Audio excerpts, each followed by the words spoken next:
भगवते वासुदेवाय।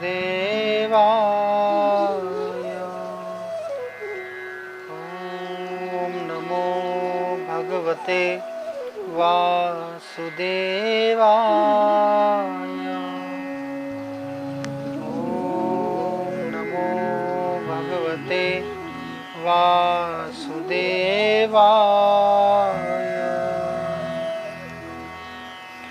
योऽन्तः प्रविश्य मम वाचमिमां प्रसुप्तां सञ्जीवयत्वखिलशक्तिधरस्वधाम्। अन्यस्तहस्तचरणश्रवणत्वगादीन् प्राणान्नमो भगवते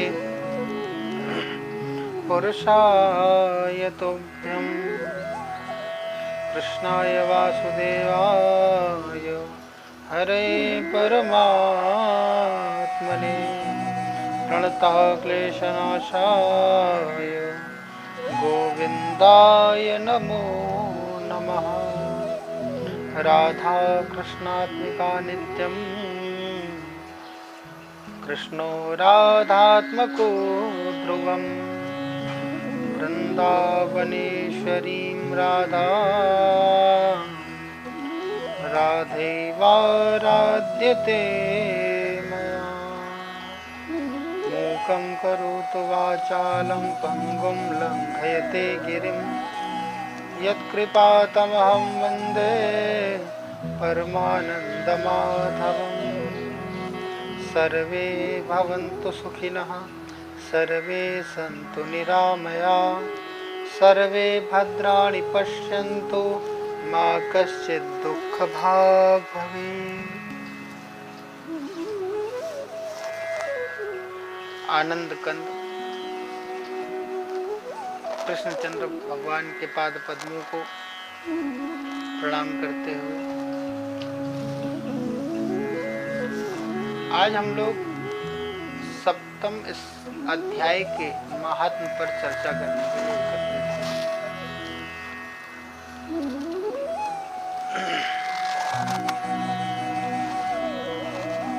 यद्यपि इस अध्याय का महात्म हम लोग 2 दिन पहले कर सकते थे, किंतु इधर एक ऐसी घटना घटित हुई जिसने मन को बड़ा अशांत करके रखा। अभी भी मन बड़ा अशांत है।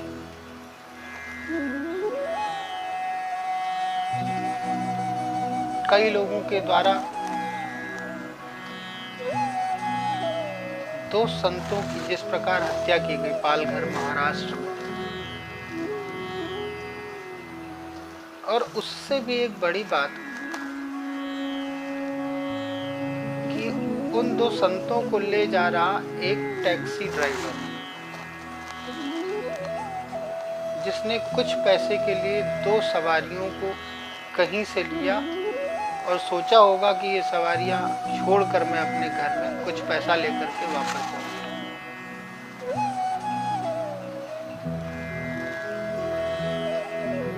उस बेचारे ड्राइवर की भी पीट कर हत्या कर लोगों ने।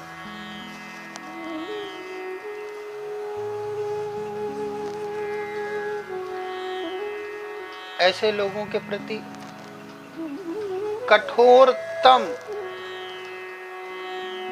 कार्यवाही भी हो, ऐसा प्रयास हम सबका है और रहने वाला है।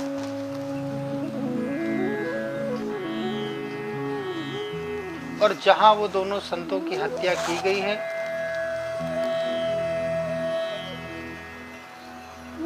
बहुत सारे ऐसे विद्वज्जनों का मत है कि वहां पर संत स्मारक बनाया जाए,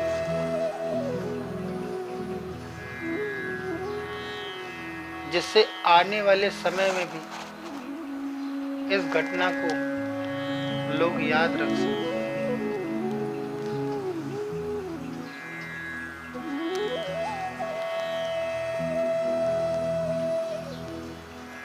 स्टेट गवर्नमेंट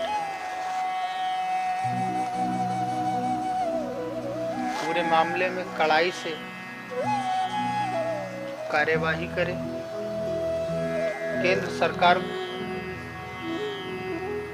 भी इस मामले को ध्यान दे, ऐसी अपेक्षा है।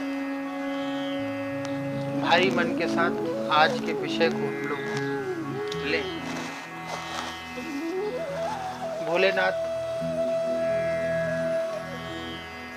माता से पार्वती से कहते हैं, अब मैं तुम्हें 7वें अध्याय का महत्व बताऊं। अपने बिहार में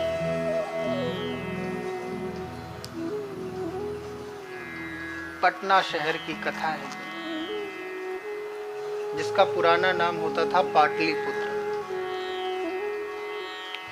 उस नगर में शंकुकर्ण नामक एक ब्राह्मण रहता था। बन्यावृत्ति से धन कमाता था, तो ब्राह्मणोचित कर्म जितने थे वो सब छूट गए थे। जब तब होम, संध्या, गायत्री इत्यादि सब खूब धन कमाया, खूब धन कमाया।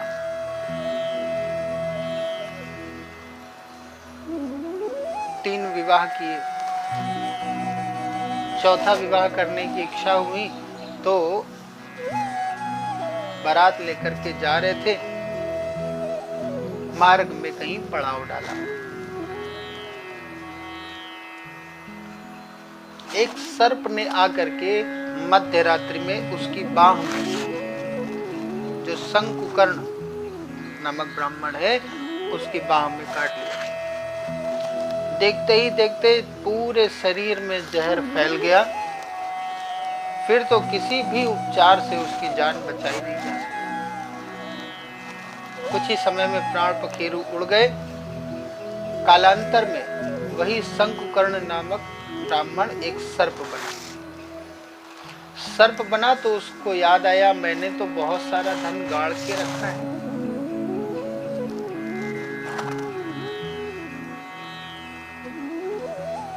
अब चूंकि मुझे सर्प योनि प्राप्त हुई है, तो मैं जाकर के अपने धन की रक्षा करूं। यह विचार करके वह सर्प अपने गाड़े हुए धन के पास आकर के उस धन की रक्षा कर। बहुत समय बीत गया। सर्प को लगा इससे तो कोई लाभ नहीं होगा, ना तो मैं इस धन का उपभोग कर सकता हूं,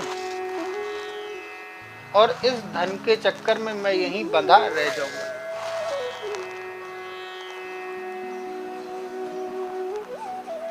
उस सर्प ने अपने पुत्रों को स्वप्न दिया। सारे पुत्र जब दूसरे दिन सुबह उठे, आपस में उन्होंने इस स्वप्न की चर्चा की।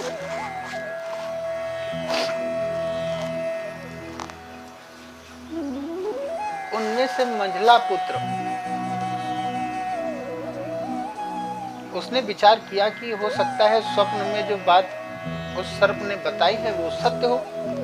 तो वो हाथ में कुदाल लेकर के उस स्थान की ओर चल पड़ा। यद्यपि उसे उस स्थान का ठीक ठीक पता नहीं था, लेकिन जो जो सर्प ने बताया वो उसका अनुसरण करके उस मार्ग की ओर चलता रहा। बांबी को खोदना आरंभ किया। एक महाभयंकर सर्प निकला। सर्प ने पूछा, तुम कौन हो? तब वह मंझला बेटा बोला, मैं आपका पुत्र हूं, मेरा नाम है शिव। रात्रि में मैंने एक स्वप्न देखा था, और उस स्वप्न के कारण मैं यहाँ पर सारे धन को लेने के लिए आया हूं। जब अपने मंझले पुत्र की यह वाणी सुनी, सर्प ने हंसता हुआ उच्च स्वर से बोला, यदि तू मेरा पुत्र है तो भी तू यह धन प्राप्त नहीं कर सकता। जब तक मेरी मुक्ति नहीं होगी तब तक ये धन किसी को प्राप्त नहीं होगा। इसलिए पहले मेरी मुक्ति का उपाय करो, फिर यह सारा धन ले जाओ। पुत्र ने पूछा, पिताजी आपकी मुक्ति किस प्रकार हो पाएगी? पिता ने कहा, देखो, न जप से, न तप से, न दान से, न यज्ञ से, किसी भी प्रकार से मेरी मुक्ति संभव नहीं है। केवल और केवल गीता का 7वां अध्याय, मेरे श्राद्ध के दिन गीता के 7वें अध्याय का पाठ विधि पूर्वक करवाना। जो ब्राह्मण देव पाठ करें उनको प्रेम पूर्वक पूजन कराना। इससे निस्संदेह मेरी मुक्ति हो जाएगी। और अपनी शक्ति और सामर्थ्य के अनुसार वेद विद्या में पारंगत अन्य विप्रों को भी भोजन कराना। सर्प योनि में पड़े हुए पिता के इस प्रकार जब वचन उनके पुत्रों ने सुने तो बड़ी प्रसन्नता से उनके पुत्रों ने उनका सारा कर्म किया। गीता के 7वें अध्याय का पाठ कराया। शंकुकर्ण नामक ब्राह्मण जो सर्प बना था उसकी मुक्ति हो गई।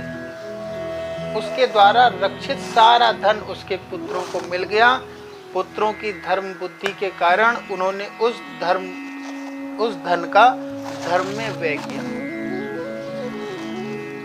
उन्होंने तालाब खुदवाए, कुएं खुदवाए, बगीचे बनवाए और मंदिर बनवाए। तत्पश्चात उन पुत्रों ने जब देखा गीता के 7वें अध्याय के महात्म को तो वे सदा उसका पाठ करते रहे और अंत में उन सब ने मोक्ष को प्राप्त किया। हे पार्वती, यह तुम्हें जो 7वें अध्याय का महात्म्य बतलाया गया है, इसके श्रवण मात्र से मानव सभी पातकों से मुक्त हो जाता है। इसमें कोई संशय नहीं। प्रेम से बोले कृष्ण कन्हैया लाल की जय। पुस्तकें लेकर के बैठे होंगे आप। पुस्तकें खोलिए। ओम श्री परमात्मने नमः। अथ सप्तमोऽध्यायः। श्री भगवानुवाच मय्यासक्तमना पार्थ योगं युञ्जन्मदाश्रयः असंशयं समग्रं मां यथा ज्ञास्यसि तच्छृणु। ज्ञानं तेऽहं सविज्ञानमिदं वक्ष्याम्यशेषतः यज्ञात्वा नेह भूयोऽन्यज्ञातव्यमवशिष्यते। मनुष्याणां सहस्रेषु कश्चित् यदि सिद्धये यदतामपि सिद्धानां कश्चित् वामेति तत्त्वतः। भूमिरापो नलो वायो खं मनो बुद्धिरेव च अहंकारतीव मे भिन्ना प्रकृतिरष्टधा। अपरेयमितस्त्वान्वन्यां प्रकृति विद्धि मे परां जीवभूतां महाबाहो येदं धारयते जगत्। एतद्योनीनि भूतानि सर्वाणीत्युपधारय अहं कृष्णस्य जगतः प्रभवः प्रलयस्तथा। मत्तः परतरं नान्यत् किञ्चिदस्ति धनञ्जय। मयि सर्वमिदं प्रोतं सूत्रे मणिगणा इव। रसोऽहमप्सु कौन्तेय प्रभास्मि शशिसूर्ययो। प्रणवः सर्ववेदेषु सप्ताखे पौरुषं नृषो। पुण्यो गन्धा पृथिव्यां च तेजश्चास्मि विभावशो। जीवनं सर्वभूतेषु तपश्चास्मि तपस्विषु। बीजं मां सर्वभूतानां विद्धि पार्थ सनातनं। बुद्धिर्बुद्धिमतामस्मि तेजस्विनाम्यहं। बलं बलवतां चाह कामराग विवर्जितं। धर्माविरुद्धो भूतेषु कामोऽस्मि भरतर्षभ। ये चैव सात्विका भावा राजसास्तामसाश्चये मत्त एवेति तान् विद्धि न त्वं तेषु ते मयि। त्रिभिर्गुणमयी भावे रेमे सर्वमिदं जगत्। मोहितं नाभिजानाति मामेभ्यः परमव्ययम्। दैवी हेसा गुणमयी मम माया दुरत्यया। मामेव ये प्रपद्यन्ते मायामेतां तरन्ति ते। न मां दुष्कृतिनो मूढः प्रपद्यन्ते नराधमः। मया मायया बृहतज्ञाना आसुरं भावमाश्रिता।